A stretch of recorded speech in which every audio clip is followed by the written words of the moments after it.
창세기 6장 9절에서 22절 말씀 봉독해 드립니다. 이것이 노아의 족본이라. 노아는 의인이요 당대의 완전한 자라. 그는 하나님과 동행하였으며 세 아들 낳았으니 셈과 함과 야벳이라. 그때 온 땅이 하나님 앞에 부패하여 포악함이 땅에 가득한지라. 하나님이 보신즉 땅이 부패하였으니 이는 땅에서 모든 혈육 있는 자의 행위가 부패함이었더라. 하나님이 노아에게 이르시되 모든 혈육 있는 자의 포악함이 땅에 가득함으로 그 끝날이 내 앞에 이르렀으니 내가 그들을 땅과 함께 멸하리라. 너는 고페르나무로 너를 위하여 방주를 만들되 그 안에 칸들을 막고 역청을 그 안팎에 칠하라. 내가 만들 방주는 이러하니 그 길이는 300규빗, 너비는 50규빗, 높이는 30규빗이라.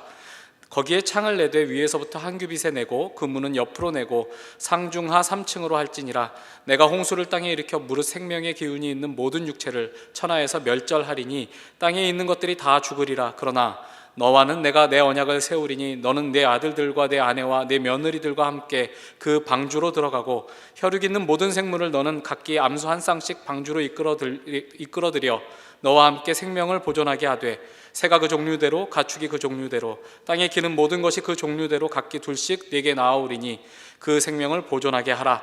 너는 먹을 모든 양식을 네게로 가져다가 저축하라. 이것이 너와 그들의 먹을 것이 되리라. 노아가 그와 같이 하여 하나님이 자기에게 명하신 대로 다 준행하였더라. 아멘. 6장 9절을 보시면 이것이 노아의 족본이라 라고 해서 노아의 이야기가 시작되고 있습니다. 이 이야기는 크게 한 단락을 이루게 되는데 9장 28, 29절에 가시면 홍수 후에 노아가 350년을 살았고 그의 나이가 954가 되어 죽었더라 라고 마무리가 되고 있습니다. 그리고 10장 1절에 가면 노아의 아들 셈과 함과 야벳의 족보는 이러하니라 라고 해서 이제 새로운 단락이 시작되게 되는 것이죠. 이 노아 이야기를 압도하고 있는 내용은 홍수라고 할 수 있습니다. 인간을 비롯해서 땅의 모든 동물들이 쓸려 없어지는 어마어마한 홍수 이야기가 이 전체 내용을 좌우하고 있죠. 그런데 오늘 6장 9절에서 보았듯이 이 단락의 이야기는 홍수 이야기가 아니라 노아 이야기라고 할 수 있습니다. 본문에서 우리가 주목할 중심 내용은 노아인 것이죠. 그러니까 이 단락의 메시지를 찾아갈 때에 홍수가 어땠는가 하는 기상보고와 관련된 주제라든가 자연재해를 뚫고 인간이 어떻게 살아남았나 같은 모험담의 이야기로 읽을 수는 없을 것입니다. 노아라는 사람이 어떻게 살았는가 하는 것이 중요한 주제가 되는 것이겠죠. 그러니까 오늘 본문부터 노아 이야기가 시작이 되는데 노아라는 인물의 삶을 이해하기 위해서 이 시간에는 그가 대체 어떤 정황 속에서 삶을 시작하였는가에 대한 주제를 생각해 보려고 합니다. 자, 노아의 삶의 정황은 4장 1절부터 펼쳐지고 있다고 말할 수 있겠습니다. 4장에 보면 가인과 그 집안의 족보가 나오죠. 그리고 마무리 부분에 보면 남겨진 아담 부부에게 있었던 일이 기록이 됩니다. 그리고 5장으로 넘어가면 아담과 하와가 가인과 아벨을 모두 잃어버린 후에 다시 얻은 아들 셋으로부터 시작되는 아담의 족보가 기록되고 있는데 맨 끝인 9장 32절에 노아가 언급되죠. 그리고 6장으로 넘어가면 당시 세계의 동향을 요약적으로 알려주고 있는데 오늘 본문 바로 앞부분인 6장 8절에서 다시 노아가 언급되고 있습니다. 이렇게 노아의 이야기는 어떤 더 큰 정황 가운데에 이제 자리 잡고 있다고 말할 수 있겠죠. 먼저 4장부터 내용을 살펴보도록 하겠습니다. 자, 4장은 크게 두 부분으로 나뉩니다. 4장 15절까지는 가인에게 있었던 일이 나오고 4장 16절부터는 가인의 자손들의 일이 이제 소개되고 있죠. 자, 가인과 관련된 에피소드는 그가 하나님께 제물을 바친 일과 이제 관련되고 있습니다.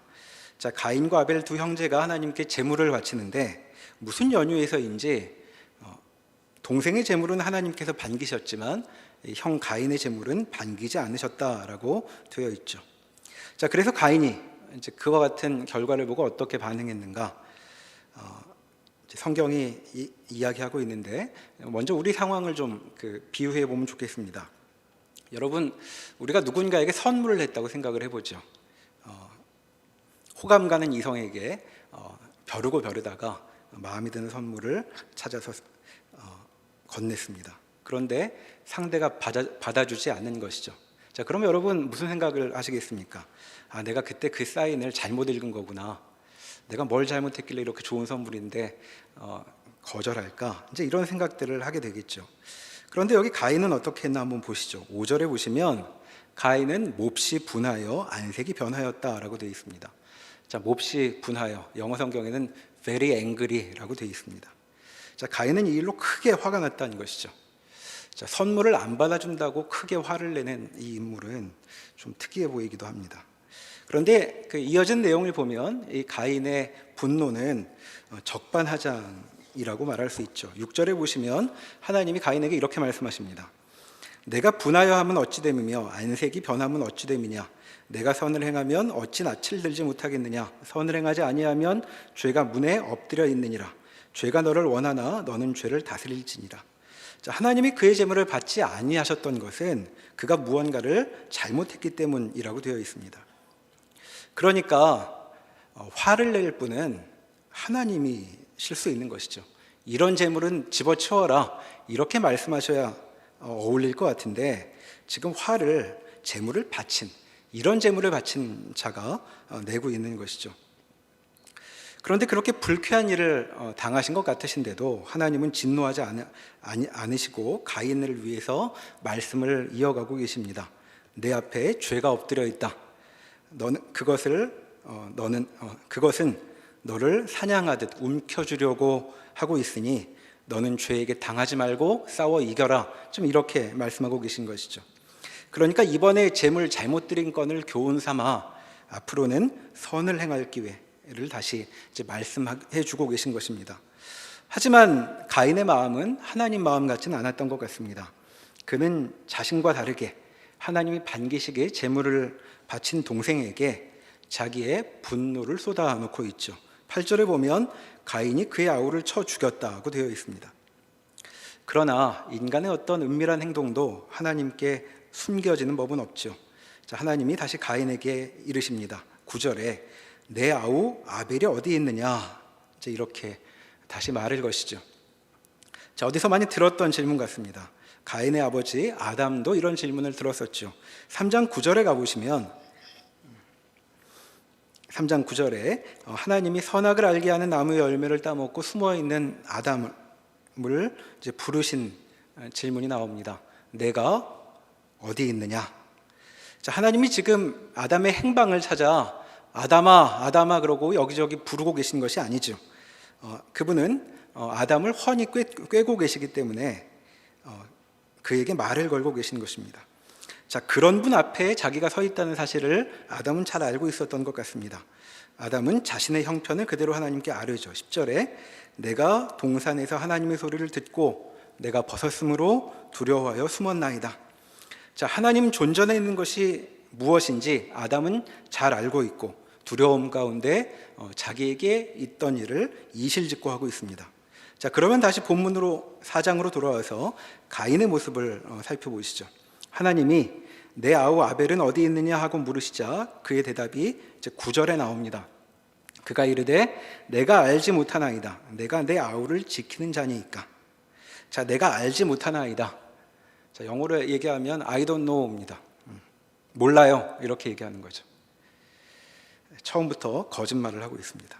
그리고 이어지는 내가 내 아우를 지키는 자니까 라는 말은 무슨 말일까요? 왜 그런 걸 나한테 물어보시는 겁니까? 이제 이렇게 말하고 있는 것입니다. 자, 여기서 가인의 태도가 좀 느껴지시나 싶습니다. 하나님이 지금 아벨의 행방을 몰라서 물으시는 것이 아닌데 그는 지금 하나님하고 마치 장난이라도 하듯 농담처럼 하나님의 질문을 받고 있습니다. 요즘 말로 하면 하나님의 물음에 가인이 나한테 뭐래? 이런 말이라고 할 수 있겠습니다. 자, 아버지 때와 비교해 보면 하나님 앞에서의 태도가 많이 불량해 보입니다. 이건 하나님께 제물식이나 바치고 그 제물 바치는 일이 중요해서 분노까지 했던 사람의 태도 같지 않죠. 더군다나 지금 가인은 사람을 죽인 후였습니다. 자, 살인자의 대답치고는 몹시 뻔뻔해 보인다고 할 수 있겠습니다.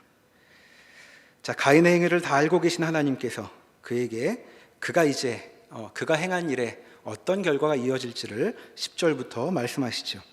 이르시되 내가 무엇을 하였느냐? 내 아우의 핏소리가 땅에서부터 내게 호소하느니라. 땅이 그 입을 벌려 내 손에서부터 내 아우의 피를 받았은즉 내가 땅에서 저주를 받으리니 내가 밭을 갈아도 땅이 다시는 그 효력을 내게 주지 아니할 것이요 너는 땅에서 피하며 유리하는 자가 되리라 하고 하시죠. 자, 가인은 하나님께서 말씀하신 대로 죄와 싸워 이겨내지 못해서 그 결과 저주를 받아 땅에서 쫓기는 신세가 됩니다. 자, 아버지가 죄를 지었을 때는 뱀과 땅만 저주를 받았는데 이번에는 인간에게도 저주가 임하고 있죠. 자, 그는 이제 땅 어느 곳에 가도 도망자이고 어디에도 정주하지 못할 유랑자가 될 것이라고 말씀하고 있습니다. 이 말씀을 들은 가인의 반응이 13절부터 이어지고 있는데 좀 엄살을 부리는 것처럼 보입니다. 내 죄벌이 지기가 너무 무거우니이다 이렇게 얘기합니다. 아직 지지도 않았는데 처음부터 죽는 소리를 하고 있죠. 주께서 오늘 이 지면에서 나를 쫓아내시면 이라고 또 말하고 있습니다. 자, 그를 쫓아내는 것은 하나님 말씀을 잘 보면 땅이지 하나님이 아니십니다. 그런데 지금 그는 하나님께 쫓겨나고 있다고 말하고 있죠. 자, 하나님이 지금 그를 쫓아내고 싶으실까라고 묻게 되는데 가인의 답변을 보면 하나님이 말씀하시기도 전에 가인은 하나님이 자신을 밀어내시고 있다고 말하고 싶은 것처럼 보입니다. 자, 하나님이 말씀하실 때 귀를 기울이지도 않고 또 지금도 하나님 앞에서 태도가 불량한 그가 하는 소리가 내가 주의 낯을 배웁지 못하리니 내가 도망자, 유랑자가 되면 저는 살해당할 위협에 놓일 것입니다. 이렇게 말하고 있습니다. 정말 그에게 주의 낯을 배웁지 못하는 것이 그렇게 중요한 일이었을까 하는 생각이 들죠. 그는 지금 주의 낯에서 농담 따먹기를 하고 있었고 또 살인은 그가 처음 창안한 일인데 자기가 살해될까 두렵다고 지금 말하고 있는 것입니다. 그는 대체 무엇이 두려웠을까? 죽기도 싫었을 것 같고 사람도 무섭다고는 하는데 한 가지 분명한 것은 그는 적어도 하나님을 두려워하지는 않는 것처럼 보입니다. 하나님이 두렵다면 사람이 쉽게 보일 수 없는 그런 태도를 여기 보이고 있는 것이죠. 자, 그런데도 하나님은 말뿐인 것처럼 보이는 그의 대답을 존중하시고 그를 보호할 방책을 마련하고 계시죠. 15절에 보면 가인에게 표를 주사 그를 만나는 모든 사람에게 죽임을 면하게 하시니라 라고 합니다. 자, 가죽옷을 입혀 아담과 하와를 보호하셨던 하나님이 이번에도 당신의 말씀을 무시한 가인을 보호하고 계신 것이죠. 자, 16절 이하로 넘어가 보면 이제 땅으로부터 쫓기게 된 가인의 행적이 이어집니다. 16절에 보면 그는 여호와 앞을 떠났다라고 되어 있습니다. 자, 하나님이 가인에게 너는 내 눈앞에서 썩 꺼져라 라는 말씀을 하시지 않았습니다. 그런데 그는 여호와 앞을 떠나죠. 그리고 놋 땅에 거주하였다고 하고 있습니다. 자, 놋이라는 말은 유리함이라는 말입니다. 그러니까 그가 놋 땅에 살았다는 말은 그가 어디에 살던 실제로는 유랑하는 거나 마찬가지라고 말한 것으로 읽을 수도 있겠습니다. 자, 하나님은 그에게 이제 너는 도망자 그리고 유랑자로 살 것이다 라고 말씀하셨는데 그는 별로 오랫동안 유리하지 않은 것 같습니다. 17절에 보면 그는 자식을 낳자 더는 떠돌며 살지 않고 어딘가 살 곳을 정하겠다고 마음먹은 것 같죠. 17절에 가인이 성을 쌓고 아들의 이름으로 성을 이름하여 에녹이라 하니라 라고 되어 있습니다. 그는 지금 성을 쌓고 한 곳에 정주하기로 하는 것이죠. 거기에 성도 쌓아 집으로 삼고 자식도 낳고 집안을 형성하기로 하는 것입니다. 이하에 이 가인의 계보가 이제 소개되고 있는데 아주 간단히 계보를 훑고 나서 18절에 보면 라멕이라는 후손이 등장하고 있습니다. 자, 라멕은 숫자를 헤아려 보면 아담으로부터 7대 손이 됩니다. 자, 성경에서 7이라는 숫자가 특별한 의미를 갖고 소개되는 경우들이 많이 있다는 것을 염두에 둘 때 라멕이 7대 손이었다는 사실은 가인을 통과하여 아담의 후예가 도달할 도착 지점, 결실, 어떤 완성판 같은 것을 라멕에게서 찾을 수 있다고 읽을 수 있겠습니다. 자, 19절에서 24절에 라멕과 관련된 몇 가지 이야기가 더 소개되고 있죠. 첫 번째는 그는 아내가 둘이었습니다.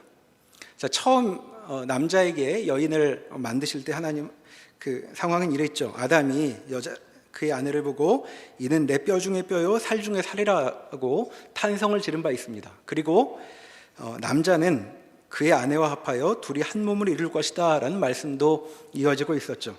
그런데 그런 말씀이 무색하게 지금 라멕은 아내를 하나로 만족하지 못하고 있는 것입니다. 자, 더는 한 여인이 한 남편의 배필로 대등한 존재로 여겨지지 않게 되었다고 말하고 있는 것입니다. 둘째로 라멕에게는 3명의 아들이 있다고 소개되고 있습니다. 야발과 유발과 두발가인이죠. 자, 야발은 장막에 거주하며 가축을 치는 자의 조상이었다고 말합니다. 자, 여기 조상이란 말은 선도자라고 이해할 수 있겠습니다. 자, 경영학하시는 분들은 그 기업이 선도자 자리에 놓이면 큰 우위를 갖는다는 것을 배워보신 적 있으실 것입니다. 자, 야발이 그렇게 가축 치는 자의 선두에 섰다라는 것이죠. 자, 원래 양치던 사람은 아벨이었습니다. 그런데 지금 가인 집안에서 아벨의 직업을 흡수하고 있는 것이죠. 자, 유발은 수금과 퉁소전자의 조상이었다고 말합니다. 자, 이것이 예술을 했다는 말이라면 라멕 집안에 먹고 살 걱정은 별로 없었다라고 우리가 읽을 수 있겠습니다. 자, 여러 아들 중에 한 명은 먹을거리를 마련하는데 애쓰지 않고 예술을 하고 있는 것이죠. 마치 경영의 뜻이 없는 재벌 2세가 예술의 전당 같은 것, 문화재단 같은 것을 하나 만든 것 같은 그런 말이라고 읽을 수도 있겠습니다. 자, 두발가인은 구리와 쇠로 여러 가지 기구를 만드는 자였다고 말하고 있죠. 자, 금속을 가지고 뭘 만들었을까요? 자, 가인의 직업이 여전히 이어지고 있었다면, 그리고 한 군데 정주하며 이 집안이 살고 있었다면, 금속으로 만들 첫 번째 물건은 아마 농사도구라고도 말할 수 있겠습니다. 그러니까 지금 두발가인 때 농사도구가 개발되었다는 것이죠. 자, 이제 산업, 생산력이 크게 증대되었을 것입니다. 자, 한편 금속으로는 농사기구만 만들지 않죠. 또 뭘 만들 수 있을까요? 무기를 만들 수 있습니다. 그는 무기도 만들었을 것 같습니다. 자, 그 단서가 이어지는 23절 이하에 나옵니다. 자, 23절, 24절에 라멕의 노래가 나오는데 그와 같은 배경을 전제하는 것처럼 보이죠. 자, 4장 23, 24절을 함께 보시겠습니다. 라멕이 아내들에게 이르되 아다와 실라여 내 목소리를 들으라. 라멕의 아내들이여 내 말을 들으라. 나의 상처로 말미암아 내가 사람을 죽였고 나의 상함으로 말미암아 소년을 죽였도다. 가인을 위하여는 벌이 700일진데 라멕을 위하여는 벌이 77배이르로다 하였더라. 자, 여기 소년은 어린아이가 아니라 청년까지를 다 아우르는 말입니다. 자, 그는 조상 가인이 시작했던 일, 살인을 그대로 잊고 있죠. 그리고 이제 그는 그 일을 아주 무자비하게 행할 수 있습니다. 자, 그를 건드리면 77배로 갚는다고 말하고 있죠. 자, 77배로 갚으려면 저기뿐만 아니라 그렇게 할 수 있는 저력이 있어야 되는 것입니다. 77배로 갚을 수 있다는 것은 그가 그렇게 보복할 수 있는, 보복을 해서 원한을 사도 걱정할 필요가 없었다는 것을 우리에게 암시하고 있는 것이죠. 자, 이렇게 할 수 있는 사람을 대체 누가 건드릴 수 있을까요? 그는 지금 방어를 노래하고 있지만 실은 최고의 공격력을 보유하고 있다고 노래하고 있는 것입니다. 자, 여러분 그런 이런 순위 한번 보신 적 있으실지 모르겠습니다. 자, 세계 공군력 순위를 나열한 그런 도표 같은 것이 있습니다. 공군력을 따지면 세계 1위의 그 전력은 미 공군이 가지고 있습니다. 2위는 어디일까요? 미 해군입니다. 3위가 러시아고 세계 4위는 미 해병대입니다. 5위는 미 그 주방위군이라고 하고 6위는 미국 퇴역항공기 보관소가 세계 6위의 공군력을 갖고 있다고 합니다. 자, 그리고 이 무기를 다루는 곳 이름이 뭐냐면 국방성이죠. Department of Defense입니다. 자, 대체 누가 공격을 할 수 있길래 이런 곳이 이름을 방어성이라고 하고 있을까요? 자, 이것이 바로 가인적인 삶의 완성이었다고 성경은 말하고 있는 것입니다. 그러니까 우리가 이해하기 좋게 우리 시대의 문법으로 설명하자면 이런 것이죠. 라멕 당대가 되어서 당시 산업인 농업과 목축업을 아우르는 문어발식 확장을 하게 되는 것입니다. 그리고 공업이라는 새로운 산업도 일으킨 것이죠. 막강한 부와 힘을 갖게 되었고, 그리고 그러한 부를 근간으로 해서 경영에 관심 없는 아들 하나는 예술의 전당을 세웁니다. 그리고 예술에 심취해 있죠. 그리고 그냥 부자 정도가 아니고 일이 제대로 안 될 때는 무력으로 해결할 수도 있습니다. 그가 77배로 원수를 갚아도 아무도 그를 저지하지 못하고 있는 것이죠. 자, 더는 7배로 갚아준 하나님의 보호 같은 것은 필요 없는 상태가 된 것. 자, 4장 24절에 이르러 가인의 집안은 온 세상을 군림하는 가문이 되었다, 일가를 이루게 되었다라고 성경은 우리에게 말하고 있는 것입니다. 자, 한편 25절 26절에 보면 남아있던 아담의 집안 이야기가 나옵니다. 아담과 하와는 아들이 둘이 있었지만 둘 다 잃어버렸죠. 다시 아들을 낳게 되었는데 그 아들을 보면 이렇게 생각합니다. 25절에 보면 하나님이 내게 가인이 죽인 아벨을 대신하여 다른 씨를 주셨다라고 말합니다. 자, 이 다른 씨라는 말은 3장 15절에서 하나님이 뱀을 벌하실 때 언급하신 말씀을 반영하고 있는 것이죠. 자, 뱀과 원수가 되어 대적 뱀의 머리를 깨트릴 그런 후손 씨가 나오게 될 것이라고 말씀하셨었습니다. 자, 이 아이를 새로 낳으면서 이 아이가 그 후손일까 하고 생각했다는 말이죠. 그리고 이와 같은 하나님의 말씀을 이 집안에서는 계속 귀하게 여겼는지 셋의 아들 에노스 때에 하나님의 이름을 부르게 되었다라고 말하고 있습니다. 자, 이것은 하나님을 섬긴다는 것을 공적으로 표현하게 되었다는 것을 가리키는 것 같죠. 자, 그런 분위기에서 이어지는 셋을 통한 아담의 계보가 5장에 펼쳐지고 있습니다. 여기서도 아주 간단히 사람의 이름이 나열되고 있죠. 이를테면 3절에 아담이 130세의 아들을 낳아 이름은 셋이라고 하였고 아담은 셋을 낳은 후 800년을 지내며 아들과 딸들을 낳았으며 그는 930세를 살고 죽었더라. 이렇게 되어 있는데 이 표현이 계속해서 반복이 됩니다. 그런데 몇 부분 여기도 특별한 언급이 덧붙여지고 있죠. 3절, 방금 읽었던 3절에 보시면 다른 후손들과는 다르게 자기의 모양, 곧 자기의 형상과 같은 아들을 낳았다라는 말이 이제 덧붙여지고 있습니다. 자, 이 말씀은 1절에 보면 5장 1절입니다. 하나님이 사람을 창조하실 때에 하나님의 모양대로 지으시되 라고 되어 있고 2절에 그들이 창조되던 날에 하나님이 그들에게 복을 주시고 라는 말 다음이 이어지고 있는 것이죠. 그러니까 복을 받아 하나님의 모양대로 창조되었었는데 그 일이 아담의 아들에게도 여전히 이어지고 있다고 말하는 것입니다. 자, 아들 둘을 잃었지만 하나님이 주신 복은 여전히 이들을 떠나지 않고 있다고 언급하고 있는 것이죠. 자, 그리고 21절로 내려가 보시면 에녹이라는 자손이 나옵니다. 그도 조상들처럼 아들을 낳은 이야기가 나오지만 아들을 낳고 몇백 년을 지냈다라고 되어 있지 않고 300년을 하나님과 동행하였다라고 말하고 있습니다. 그리고 24절에 하나님과 동행하며 산 결과 그는 더 이상 세상에 있지 않았다라고 말하죠. 자, 하나님과 동행하는 것, 이것은 예전 조상 아담이 에덴 동산에서 했던 일이라고 할 수 있겠습니다. 그런데 그와 같은 일이 에녹 때에도 또다시 일어났고 그리고 그를 하나님이 데려가셨다라고 말하고 있죠. 자, 앞에서 가인은 4장 14절에 보면 하나님이 나를 쫓아내신다라고 말을 했었습니다. 저 멀리로 나를 밀어내신다는 것이죠. 그런데 에녹을 보면 하나님은 인간을 당신에게로 끌어당기고 계신 것 같습니다. 자, 에녹까지를 역시 세어보면 이 사람도 아담의 7대 손이죠. 아까 다른 7대 손이 있지 않았습니까? 라멕이었죠.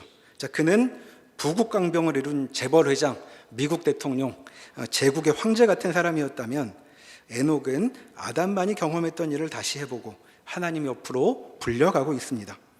자, 하나님께서 그를 데려가실 때 아담은 50여 년 전에 세상을 떠났지만 그의 후손 2대부터 6대조까지가 모두 이 땅에 살아 있었습니다.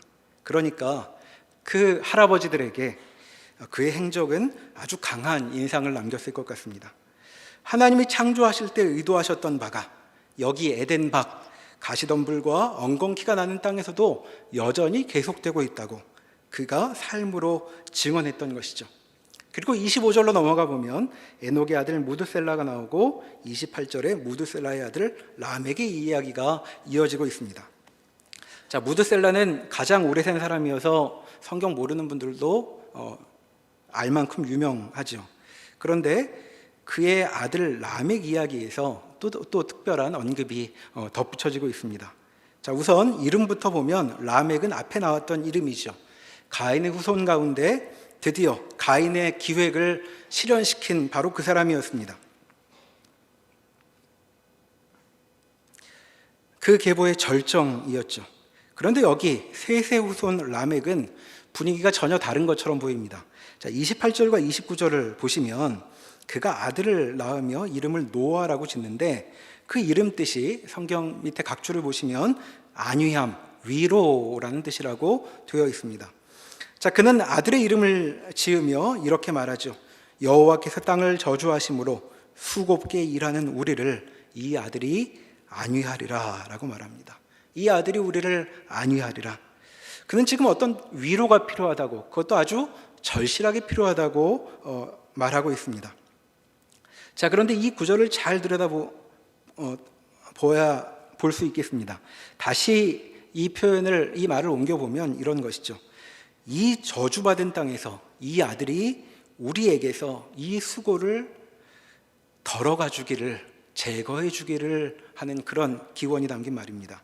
그러니까 그가 지금 말하는 위로란 등을 토닥토닥 두드려주는 것 같은 그런 것이 아니고 저주받은 땅에서 지고 있는 이 고통스러운 노고를 자기에게서 벗겨달라고 말하고 있는 것이죠. 그는 사는 것이 참 힘겨웠던 것 같습니다. 한데 그가 어떻게 이제까지 살아왔는지를 좀 생각해 볼 필요가 있죠. 그는 혼자서 삶의 무게를 전부 감당하고 있는 가장이 아니었습니다. 자, 그가 아들 노아를 낳았을 때 에노스, 게난, 마할랄렐, 야렛까지 3대부터 6대가 전부 생존해 있었죠. 자, 에녹은 하나님이 데려가셔서 없었지만 8대 손인 아버지 무드셀라까지 다 살아 있었습니다. 자, 집안에 어른이 계시면 마음도 놓이고 그리고 삶에도 큰 힘이 되는 법입니다. 그것도 현대같이 기술이 자꾸 바뀌는 시대가 아니고 예전과 같은 사회였다면 연륜이 풍부한 노인 그리고 그런 아버지가 계신다면 그 권위는 대단한 것이라고 말할 수 있겠죠. 그는 지금 그런 어르신을 한 손을 다 써야 꼽을 만큼 모시고 있습니다. 그렇게 인생이 뭔지를 깊이 알고 있는 어른들을 모시고 있으면서 지금 태어난 아들을 바라보며 위로, 고통의 제거를 노래하고 있는 것이죠. 자, 이 위로를 어떤 영어 성경은 영어 단어 릴리프라는 말로 옮기고 있습니다. 자, 릴리프, 그 야구 좋아하시는 분들은 아시죠? 뭘 뜻하는 것이죠? 구원투수입니다. 자, 그는 지금 더는 이대로 못 버티니 구원투수 같은 존재가 필요합니다. 이렇게 소원하는 것 같습니다. 자, 그러면 물어볼 수 있죠. 대체 뭐가 그렇게 힘들었을까 싶습니다. 자, 저주받은 땅에서 살아온 것도 벌써 1000년이나 계속되어 왔습니다. 자, 노아가 태어난 것이 그 성경이 말하는 이 계보로 계산을 해보면 1056년이었습니다. 그러니까 1000년이나 이렇게 살아왔으면 사는 게 별로 새삼스러울 것도 없습니다. 사람이라면 어디서나 결국은 적응해서 살기 마련인데 라멕은 유달리 상처를 잘 받는 심약한 그런 성격의 사람이었을까 생각해 보게 되죠. 뭐가 그리 힘겨웠길래 더는 견딜 수 없다고 이제는 벗어나고 싶다고 그렇게 자식을 바라보며 말하고 있는 것일까 묻게 됩니다. 그런데 그 실마리가 6장에 나오고 있습니다. 자, 6장에서는 그간 세계의 형편이 어떠했는지 1절과 2절에서 요약을 하고 있죠. 거기 보시면 이렇게 되어 있습니다. 사람이 땅 위에서 번성하기 시작할 때에 그들에게서 딸들이 나니 하나님의 아들들이 사람의 딸들의 아름다움을 보고 자기들이 좋아하는 모든 여자를 아내로 삼은지라. 자, 5장에서 아담의 후손들이 아들들과 딸들을 낳으며 수백 년을 살았다고 말하고 있습니다. 그러니까 6장 1절에 나오는 사람이 땅 위에서 번성하기 시작할 때라는 말은 바로 그 과정이 본격화될 때의 일을 이야기하고 있는 것이죠. 자, 사람이 그렇게 많아지고 있었습니다.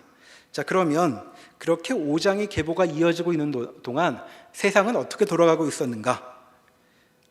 자, 그렇게 인구가 늘어나며 번성하는 가운데 주목할 만한 점으로 꼽고 있는 것이 딸들이 많이 태어났다는 것이죠. 자, 이 딸들을 언급하면 이 세계의 중대한 현상을 말할 수 있다고 이야기하는 것처럼 보입니다. 자, 그것이 2절이 말하는 것이죠. 하나님의 아들들이 사람의 딸들의 아름다움을 보았다. 그리고 자기들이 좋은 대로 곧 아름다우면 아내로 취했다라는 것이죠. 자, 어떤 남자가 아름다운 여인을 보기만 하면 마음에 들면 마음대로 아내로 삼을 수 있을까요? 자, 여기 계신 형제분들 어떠십니까? 아름다운 여인을 만나면 아내로 삼으실 수 있으시겠습니까? 네, 아닌 것 같습니다. 형제들은 다 예쁜 여자를 찾는다고 말하는데 왜 아직도 우리는 싱글일까요? 그것은 이 사람들, 여기 하나님의 아들들, 곧 신의 아들이라고 불리는 사람들과 우리는 처지가 다른 것처럼 보입니다. 자, 이들은 마음만 먹으면 얼마든지 구애됨이 없이 뜻을 이룰 수 있었습니다. 자, 이로부터 확인할 수 있는 것은 여기 말하는 하나님의 아들들은 우리와는 달리 힘이 아주 센 사람들, 능력자라고 말할 수 있는 것이죠. 여기 지금 이 여인들이 납치되고 있는 것이 아니라면, 여인들도 이렇게 멋진 남자들이라면 마음을 줄 생각이 있었던 것 같습니다. 멋있어 보였던 것이죠. 제게 마음이 있으시다고요? 얼마든지 시도해 보시죠. 이제 이렇게 여인들이 나왔을지도 모르겠습니다. 자, 여기 하나님의 아들들의 정체에 대해서는 여러 가지로 의견이 분분하긴 합니다. 오랫동안 천사라고 생각해온 전통이 있었죠. 천사들과 사람들 사이의 결혼으로 4절에 나오는 네피림 같은 용사, 능력자들이 나타났다고 그렇게 읽는 것입니다. 그런데 신약에 보면 예수님이 천사들은 장가가거나 시집가지 않는다 이렇게 말씀하셨던 바가 있죠. 그 점을 생각해 보면 여기 지금 그 하나님의 아들들이 천사이기는 좀 어려워 보입니다. 그렇다면 이들도 사람이었다고 말할 수 있을 텐데 대체 그러면 어떤 인간 남자가 원하는 대로 마음에 드는 아름다운 여인이면 다 아내로 취할 수 있었을까 물어보게 되죠. 자, 앞에 소리가 읽었던 4장과 5장의 흐름을 다시 떠올려 보면 뜻하는 대로 살 수 있었던 인물의 후보가 등장을 하죠. 자, 4장에서 우리는 가인의 기획이 람에게 이르러 성취되었음을 봅니다. 더 이상 하나님의 보호 같은 것 받지 않고 스스로를 보호하고 자신의 삶을 일구었던 것이죠. 그리고 가인의 후손들은 압도적인 우위를 점하는 집안이 되었습니다.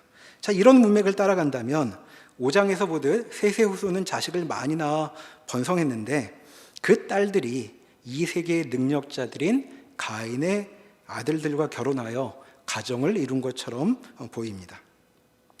자, 하나님의 준엄한 물음에도 농담조로 대답하였던 가인의 집안, 도망자와 유랑자로 살라고 하나님의 말씀을 들었으나 그 운명을 거부하고 성을 쌓아 정주했던 그 집안, 그리고 드디어 산업을 아우르며 예술에 심취하고 막을 수 없는 무기까지 갖춘, 문무를 겸비하고 재력까지 갖춘 이 집안 출신들, 자, 그들이 사람의 딸들을 보며 무언가 아름다움을 느끼면 얼마든지 그들을 아내로 얻을 수 있었다고 읽을 수 있는 것이죠. 자, 사람의 딸들이 그들의 그 뛰어난 면모를 보며 그들과 결혼하기 시작했던 것 같습니다. 그렇게 통혼을 통해 4장과 5장에 나왔던 두 집안 사이의 차이가 없어지게 된 것이라고 읽을 수 있죠. 자, 여호와의 이름을 부르던 이 집안 사람들도 이제 가인 집안의 풍모를 따르게 됩니다. 이것을 1절과 2절이 압축적으로 표현했던 것이죠. 자, 2절을 다시 보시면 하나님의 아들들이 사람의 딸들의 아름다움을 보고 자기들이 좋아하는 모든 여자를 아내로 삼는지라. 자, 정리해 보면 하나님의 아들들이 보았다. 사람의 딸들이 아름답다는 것을, 그리고 그들을 취했다는 것이죠. 자, 어디서 많이 보았던 어투입니다. 3장 6절에 보시면 하와가 선악을 알게 한 나무 열매를 보고 했던 일이죠. 여자가 그 나무를 본즉 탐스러웠다. 그래서 그 열매를 따먹었다라고 되어 있죠. 구조상 같습니다. 자, 나름대로 보고 나름대로 좋다고 판단하고 뜻대로 취하는 것. 자, 여기서 이 남자들이 하와와 같은 행동을 하고 있다는 것을 우리가 볼 수 있습니다. 자기 눈에 좋은 것을 취하는 것이죠. 그리고 여자들은 정말 그들의 뜻을 이루어주고 있습니다. 자, 이 남자들은 거침이 없습니다. 조상 하와가 그랬듯이 자신의 눈에 보이는 좋은 것은 주저없이 취하고 있죠. 이제 가인 집안의 가치관이 세상을 호령하게 되었다라고 말하고 있는 것입니다. 자, 4절에 네피림이라는 이들이 소개되고 있죠. 자, 이들은 이 시기 유행하던 결합에 의해 태어난 사람들입니다. 자, 이들이 누구인가? 이 시대의 용사였다고 말하고 있습니다. 그리고 명성 있는 이라는 것이죠. 자, 이 결혼으로 생겨난 가정에서 성장한 자들, 가인 집안의 가치대로 살아가는 자들이 이 시대에는 명성을 누릴 수 있었고 능력자라고 불렸다는 것입니다. 자, 이런 점을 고려해 볼 때 3절과 5절에 나오는 6장 3절과 5절에 나오는 하나님의 말씀을 이해할 수 있겠습니다. 자, 대체 결혼 좀 했다고 뭐가 그렇게 큰 잘못인가 하는 질문이 들죠. 5절에 보듯 하나님은 사람의 죄악이 세상에 가득하였다라고 말씀하십니다. 사람이 마음으로 생각하는 모든 계획이 항상 악할 뿐이었다라는 것이죠. 대체 무슨 죄를 짓고 있었던 것일까요? 자, 하나님 앞에 농짓거리를 하며 하나님의 금령도 무시하고 하나님의 보호마저 떨쳐버리고 자신의 방식으로 보호하겠다는 생각을 실현한, 그리고 천년전 하와를 따라 하나님의 판단이 아니라 자신의 판단에 따라 좋고 나쁜 것을 원하는 대로 선택하고 취하는 것, 이것이 바로 죄인 것이죠. 더는 피조물로 머물지 않고 하나님처럼 살겠다고 표시하고 있는 것입니다. 자, 이것이 이때의 시대 정신이었던 것이죠. 자, 다시 위로를 구하던 라멕에게로 돌아가 보겠습니다. 자, 라멕은 자기 할아버지가 에녹이었죠. 자, 할아버지 에녹의 말년 100년을 옆에서 보았던 사람입니다. 하나님과 동행하는 일의 영광, 그 결말을 목격한 사람이었죠. 근데 그것과 함께 딸들이 힘 있는 자들에게로 넘어가고 있는 것도 보았던 사람입니다. 그리고 세상에서 명성이란 그렇게 힘있게 행동하는 것이라는 이야기를 듣게 된 사람이죠. 그러니 이제 이 세상에서 대체 누가 하나님과 동행하는 일 따위에 마음을 두겠는가 하는 것을 실감하고 있었을 것입니다. 라멕이 아들을 보며 마음속으로 바라고 있는 것이죠. 이 아들에 대해는 이 일이 이제 그만 그치기를, 이 아들로 이와 같은 고통은 이제 제거되기를 하고 바라고 있던 것입니다. 이제 정말 노아에 대해 이르러 이 라멕의 간구에 답이 주어지고 있죠. 7절에 보시면 하나님이 이렇게 말씀하십니다. 내가 창조한 사람을 내가 지면에서 쓸어버리되 사람으로부터 가축과 기는 것과 공중의 새까지 그리하리니 이는 내가 그것들을 지었음을 한탄함이니라. 자, 죄를 지은 것은 사람인데 왜 동물까지 다 죽어야 되나, 이제 이런 생각도 듭니다. 그러나 이 말씀은 동물도 다 죽여버리겠다, 그 정도의 뜻이 아니죠. 자, 3절에 보시면 나의 영이 영원히 사람과 함께 하지 아니하리니 라는 말씀을 먼저 하셨습니다. 자, 세상이 창조되었을 때 하나님께서 그 첫 상태를 이렇게 창세기 1장 2절에서 말씀하셨죠. 하나님의 영이 창조된 그것, 깊은 물과 같은 그 유동체 위에 운행하고 계셨다. 마치 어미새가 감싸듯 그렇게 그 피조된 것과 함께하고 계셨다고 말한 바 있습니다. 그런데 지금 이제 이 시대에 이르러 하나님의 영이 함께하시지 않는다고 말하는 것이죠. 곧 창조로 빚어진 상태가 되돌이켜질 것이다 라고 말하고 있습니다. 이것이 홍수에 담긴 의도가 되는 것이죠. 창조를 거꾸로 되돌리는 일. 자, 라멕은 세상 돌아가는 꼴에 지쳐 더는 견딜 수 없다고 신음하고 있습니다. 이제 하나님께서 그 신음, 그 선한 신음에 응답하시는 것이죠. 자, 에녹은 하나님이 세상에서 데려가심으로 보호하셨다면 이제 라멕에게는 하나님이 세상을 데려가심으로 그를 위로하려 하십니다. 자, 홍수가 덮친 것은 노아의 나이 600세 때였습니다. 자, 라멕은 홍수 나기 5년 전에 세상을 떠나죠. 자, 노아가 언제부터 홍수를 대비했을지 우리가 알지 못하기 때문에 아들의 행동을 그가 보았을지 아닐지는 잘 모르겠습니다. 아마 그의 삶을, 라멕의 삶을 채우고 있었던 것은 고통스러운 현실과 그에 대한 탄식뿐이었을 것입니다. 그러나 그가 겪는 그 고통을 아시는 분이 또 한 분이 있었으니 바로 하나님이셨던 것이죠. 그러니 라멕의 고통은 헛된 것도 막연한 것도 아니었습니다. 그가 고통스러워했던 이유는 사태를 제대로 보고 있었기 때문이죠. 6장 11절과 12절에 세상의 모습이 이렇게 요약되고 있습니다. 그때 온 땅이 하나님 앞에 부패하여 포악함이 땅에 가득한지라. 하나님이 보신즉 땅이 부패하였으니 이는 땅에서 모든 혈육 있는 자의 행위가 부패함이었더라. 자, 땅이 썩었답니다. 자, 무엇을 보면 알 수 있는가? 포악함이 가득했다는 것이죠. 자, 폭력이 난무했다는 이야기입니다. 자, 힘으로 다 되는 세상이었다. 무엇든지 힘만 있으면 다 얻을 수 있는 세상이었다는 것이죠. 자, 그들은 자신이 좋은 것은 힘으로 쟁취합니다. 하나님께서 피조물에게 정하신 제한 같은 것은 아무도 신경 쓰지 않고 있습니다. 그래서 13절에 하나님이 노아에게 이르시죠. 모든 혈육 있는 자의 포악함이 땅에 가득함으로 그 끝날이 내 앞에 이르렀으니 내가 그들을 땅과 함께 멸하리라. 자, 하나님은 지금 노아에게 이렇게 말씀하시는 것입니다. 세상을 보아라. 세상에 칼이 날뛰고 있다. 다들 자기 좋은 것을 얻겠다고 서로를 해치고 더 잘 해친 자들이 용사라고 능력자라고 떠받들며 그렇게 떠들어대고 있다. 나는 이 세상을 더 이상 허용치 않을 것이다. 이 말씀이 지금 노아에게 들려지는 것입니다. 자, 그렇게 말씀하시고 명하시는 것이 배를 지으라는 것이었죠. 모두가 자기 좋은 것 쟁취하겠다고 힘을 과시하고 있는 이 시대에 노아는 하나님의 이 말씀을 듣고 어떻게 행동할까요? 22절에 노아의 모습이 이렇게 요약됩니다. 노아가 하나님이 자기에게 명하신 대로 다 준행하였더라. 그는 아버지 람에게 탄식과 소원에 공감하고 있었던 것입니다. 아버지 혼자 헛된 한숨을 쉬고 있던 것이 아니라 사실을 제대로 보며 신음하고 있는 아버지에게서 세계를 보는 눈을 그대로 전수받고 있는 것이죠. 아들 노아도 아버지처럼 하나님의 판단과 결정을 유념하고 그 시각으로 세상 돌아가는 것을 보기로 하고 있는 것입니다. 그는 세상과는 달리 하나님이 하라고 하시는 일을 그대로 다 따르고 있습니다. 이것이 하나님께서 노아에게 발견하신 것이었죠. 7장 1절에 방주를 다 만든 노아에게 하나님이 말씀하십니다. 방주로 들어가라. 이 세대에서 내가 내 앞에 의로움을 내가 보았음이니라. 자, 하나님은 그에게서 어떻게 의로움을 확인하실 수 있으셨을까요? 그것은 그가 하나님의 말씀을 따라 행동하고 있었던 것입니다.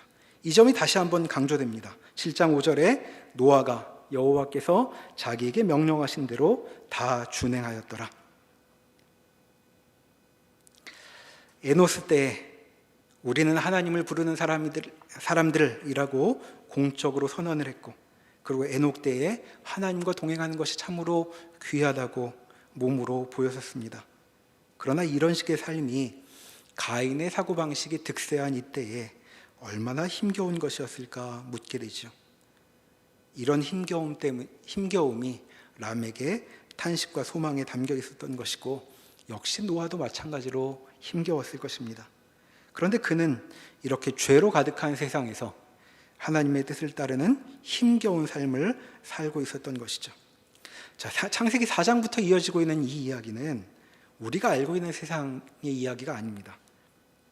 홍수를 건너 우리에게로 넘어온 지금은 멸종되어 없어져 버린 옛 세계에 대한 이야기죠. 자, 우리도 살면서 사는 게 얼마나 고된가 하고 실감할 때가 있습니다. 이런 세상이라면 없어지면 좋겠다라는 생각도 간혹 하죠. 그러나 힘이 없어지는 건 세상이 아니고 우리 자신인 것 같습니다. 하지만 지나온 시간들을 돌아보면 그때 고통스러웠던 마음과는 달리 우리는 견뎌냈고 이 자리까지 와 있습니다. 그리고 세상을 보면 아직도 견딜만 하구나, 버틸만 하구나 하고 느끼기도 하죠. 하지만 노아가 살던 이 세계는 어떤 곳이었을까요? 자, 하나님께서도 더 이상은 놓아둘 수 없다고 하는 그런 세상이었습니다. 그러니 이 세계의 포악함이란 우리가 상상하는 것을 초월하는 것이라고 짐작하게 되죠.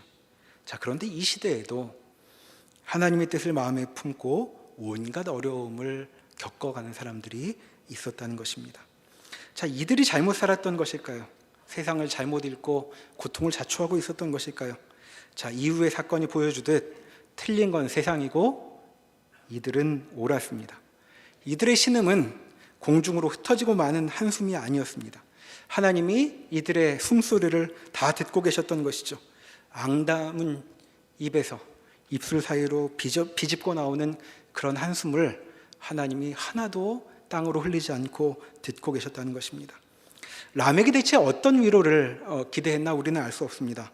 그러나 자신의 탄식이 세상이 끝장나는 식으로 응답되리라고는 상상하지 못했을 것입니다. 자, 이와 같은 모습이 우리에게 지금도 증언하고 있죠. 세상은 언제나 멀쩡히 버티고 있는 것 같고 우리는 그 세상의 무게에 짓눌려 갈려나가는 것처럼 느낄 때에 그런 우리에게 노아의 삶이 간증하고 있습니다. 라멕의 탄식은 옳았다.